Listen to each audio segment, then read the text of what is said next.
तो अब खबर हरियाणा से, हरियाणा की खबरों पर नज़र डाल लेते हैं। तो चंडीगढ़ में आज क्वालिटी एश्योरेंस अथॉरिटी की अहम बैठक बुलाई गई थी, जिसकी अध्यक्षता में मुख्यमंत्री नायब सिंह सैनी की यह अहम बैठक हुई।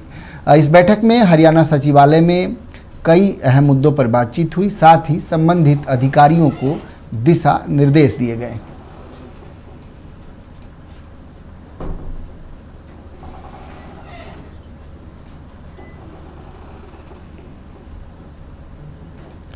हरियाणा के मुख्यमंत्री नायब सिंह सैनी ने हिसार स्थित गुरु जम्बेश्वर विज्ञान एवं प्रौद्योगिकी विश्वविद्यालय में आयोजित कार्यक्रम में हिस्सा लिया और कई महत्वपूर्ण विकास परियोजनाओं का लोकार्पण भी किया। साथ ही कई योजनाओं का शिलान्यास भी किया गया है। इस दौरान अपने संबोधन में उन्होंने कहा कि पर्यावरण संरक्षण के लिए किया गया हर कार्य महत्वपूर्ण है और संसार के इतिहास में बेमिसाल यह उदाहरण होगा। माता अमृता देवी से प्रेरित होकर विश्नोई समाज के 360 स्त्री पुरुषों ने वृक्षों की रक्षा के लिए अपने प्राण न्यौछावर किए थे। उन्होंने संदेश दिया है कि विकास का कोई भी मॉडल प्रकृति के विनाश पर नहीं हो सकता है। साथियों, उन्होंने कहा एक पेड़ मां के नाम। माता अमृता देवी जी ने जब पेड़ कट रहे थे तो उन्होंने तब कहा था, उनकी वाणी में उन्होंने कहा था, सर साठे रुख रहे तो भी सस्तो जान। ये मां अमृता देवी जी ने कहा था, यानी कि यदि वृक्ष बचाने के लिए अपना सिर भी कलम करवाना पड़े तो साथियों पीछे नहीं हटना चाहिए। ये पर्यावरण को सुरक्षित करने के लिए साथियों ये अगर कोई रास्ता दिया है, और मुझे ये बताते हुए कि ये खाली ये उन वृक्षों को नहीं बचाया गया, इसके पीछे हमारे 363 लोगों ने मां अमृता देवी के साथ अपना बलिदान भी देने का काम किया है, वो पीछे नहीं हटे। साथियों, आज भी वहां उस स्थल के ऊपर मेले लगते हैं। यह साथियों भारतीय संस्कृति में पर्यावरण के महत्व को मजबूत करने का काम ये माता अमृता देवी ने किया है। साथियों, हम सब जानते हैं कि माता अमृता देवी ने अपनी 3 बेटियों सहित बलिदान दिया था वृक्षों को बचाने के लिए, वृक्ष काटे न जाएं। साथियों, पर्यावरण का ये कितना बड़ा संदेश है जो आज से लगभग साथियों ये 500-550 वर्ष पहले ये संदेश दिया गया है। साथियों, उन्होंने वृक्षों की रक्षा के लिए अपने प्राणों को न्यौछावर किया है। साथियों, संसार के इतिहास में पर्यावरण संरक्षण के लिए किया गया यह बलिदान बेमिसाल है, और साथियों इन बलिदानियों ने संसार को, साथियों भारत नहीं पूरी दुनिया को ये संदेश दिया कि विकास का कोई भी मॉडल प्रकृति के विनाश पर आधारित नहीं हो सकता है। ये उन्होंने एक बड़ा संदेश दिया है। साथियों, उन सब 363 महाबलिदानियों की याद में एक स्मारक केवल अतीत की स्मृति नहीं है, जो साथियों वो स्मारक बना है उनकी याद में बना यह स्मारक, यह नई पीढ़ियों को पर्यावरण संरक्षण की राह दिखाने वाला साथियों एक प्रकाश स्तंभ के रूप में वो काम करता रहेगा। तो हिसार में गुरु जाम्बेश्वर विश्वविद्यालय के कार्यक्रम में मुख्यमंत्री नायब सिंह सैनी पहुंचे, जहां उन्होंने कार्यक्रम को संबोधित किया। इस दौरान उन्होंने गुरु जाम्बेश्वर के सिद्धांतों पर प्रकाश डालते हुए कहा कि जब दुनिया भर में प्रकृति को केवल संसाधन समझा जाता था, तब भारतीय सभ्यता का मूल स्वर प्रकृति से आत्मीय संबंध का रहा है। इसी परंपरा में गुरु जाम्बेश्वर जी ने 15वीं सदी में पर्यावरण संरक्षण के लिए वैचारिक क्रांति की शुरुआत की थी। साथियों, भारत की सभ्यता का मूल स्वर प्रकृति के साथ आत्मीय संबंध का रहा है, और इसी महान परंपरा में 15वीं शताब्दी में गुरु जम्बेश्वर जी महाराज ने मरुस्थलीय प्रदेश में पर्यावरण संरक्षण के लिए जो विचार क्रांति प्रारंभ की, वह अपने समय से कई सदियों शताब्दियों की आगे की सोच गुरु जम्बेश्वर जी महाराज ने उस समय के अंदर साथियों हमें दी है। उस समय जब संसार के अधिकांश भागों में साथियों प्रकृति को केवल संसाधन के रूप में देखा जाता था, तब गुरु जम्बेश्वर जी ने प्रकृति को जीवन का आधार, धर्म का अंग और लोक कल्याण का सर्वोच्च माध्यम घोषित किया था। साथियों हम सब इस बात को जानते हैं। उनके द्वारा प्रतिपादित साथियों 29 नियम केवल किसी धार्मिक पंथ के अनुशासन नहीं है।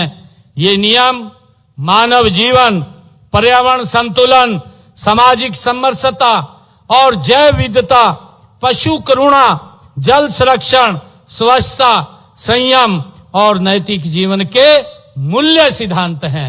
साथियों गुरु जम्बेश्वर जी महाराज ने ये हमें दिखाए हैं। साथियों नियम आज भी उतने ही प्रासंगिक हैं। अगर इनसे हमने छेड़छाड़ किया तो उसका हमें खामियाजा भुगतना पड़ रहा है, परंतु हमें गुरु जम्बेश्वर जी महाराज द्वारा दिखाए हुए मार्ग के ऊपर आगे बढ़ना होगा अगर हम अपनी प्रकृति को सुरक्षित करना चाहते हैं। और उसी को लेकर के देश के यशस्वी प्रधानमंत्री आदरणीय नरेंद्र मोदी जी ने एक पेड़ मां के नाम ये लगाने का आह्वान किया है। मैं आज पूरे समाज को, आप सबको साथियों बहुत बहुत साधुवाद और बधाई देता हूं। साथियों हम सब जानते हैं कि देश के यशस्वी प्रधानमंत्री आदरणीय नरेंद्र मोदी जी को संयुक्त राष्ट्र पर्यावरण कार्यक्रम द्वारा चैंपियन ऑफ द अर्थ सम्मान से साथियों उनको अलंकृत किया गया है। ये उस समय उन्होंने अपने संबोधन में साथियों जब उनको इस पुरस्कार से अलंकृत किया गया था, देश के यशस्वी प्रधानमंत्री नरेंद्र मोदी जी ने अपने संबोधन में गुरु जम्बेश्वर जी महाराज और बिश्नोई समाज का विशेष उल्लेख करते हुए कहा था कि भारत की संस्कृति प्रकृति को केवल उपयोग की वस्तु नहीं बल्कि सह अस्तित्व की चेतना के रूप में हम उसको देखते हैं। साथियों आदरणीय प्रधानमंत्री जी ने कहा था, यह कथन भारत की उस सांस्कृतिक विरासत की साथियों वैश्विक स्वीकृति है जिसकी प्रतिनिधित्व गुरु जम्बेश्वर जी महाराज ने अपने जीवन और उपदेशों में साथियों किया है। कार्यक्रम में मुख्यमंत्री नायब सिंह सैनी ने कहा है कि प्रधानमंत्री नरेंद्र मोदी के नेतृत्व में लागू नई राष्ट्रीय शिक्षा नीति के अनुरूप हरियाणा में शिक्षा, अनुसंधान और कौशल विकास को लगातार मजबूत किया जा रहा है। उन्होंने कहा है कि राज्य सरकार का लक्ष्य हरियाणा को एक मजबूत नॉलेज इकोनॉमी हब के रूप में विकसित करना है।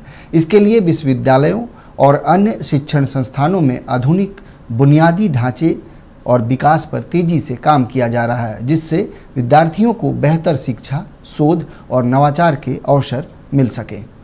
मुझे खुशी है गुरु जम्बेश्वर जी महाराज जी की शिक्षाओं ने साथियों उनके अनुरूप हमारी ये डबल इंजन की सरकार प्रकृति के साथ संतुलन बैठा करके हरियाणा को विकास की नई बुलंदियों के ऊपर ले जाने का निरंतर काम कर रही है।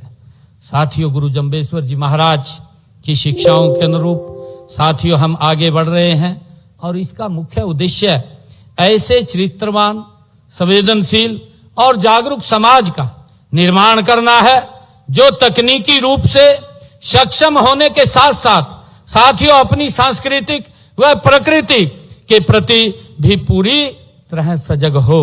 इसी बात को ध्यान में रखते हुए हमारे देश के यशस्वी प्रधानमंत्री नरेंद्र मोदी जी के नेतृत्व में साथियों देश में नई राष्ट्रीय शिक्षा नीति भी लागू की गई है और साथियों इसका विजन भारत को एक नई वैश्विक साथियों ज्ञान महाशक्ति बनाना है।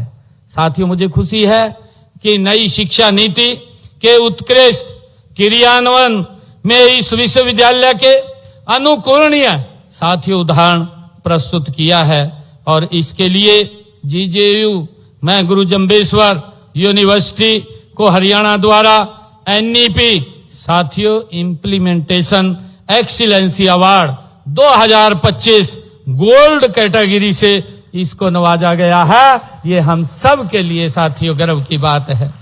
साथियों, हमारा लक्ष्य है हरियाणा को एक विश्व स्तरीय नॉलेज इकोनॉमिक हब के रूप में स्थापित करना है।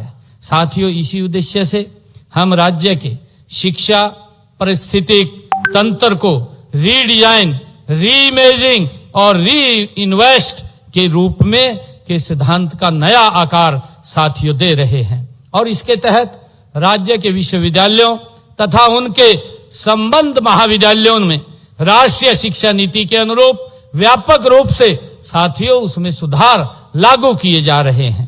साथियों, मानव पूंजी के विकास के लिए स्किल बेस्ड शिक्षा उपलब्ध कराना हमारा मुख्य उद्देश्य है और इसी के अनुरूप हरियाणा अपने युवाओं को एआई, आर्टिफिशियल इंटेलिजेंस, हरित प्रौद्योगिकी, सेमीकंडक्टर और परिस्थिति तंत्र, साइबर सुरक्षा और डेटा एनालिटिक्स तथा रोबोटिक्स जैसे भविष्य के उभरते क्षेत्रों के लिए इसको तैयार कर रहा है। साथियों, प्रदेश के युवाओं को विश्व स्तरीय शिक्षा और बुनियादी ढांचा प्रदान करने के लिए हमारी सरकार प्रतिबद्ध है और इसके लिए हमने स्टार्टअप नीति, कौशल विकास योजनाएं वो चला रखी हैं। जब हम साथियों जानते हैं, हम सब जानते हैं कि उच्चतर शिक्षा की आत्मा अनुसंधान एवं शोध कार्य में बसती है। इसके लिए हमने गत वर्ष हरियाणा में 20 करोड़ रुपए का हरियाणा राज्य अनुसंधान कोष साथियों बनाया है, जिसकी घोषणा मैंने बजट के अंदर की थी।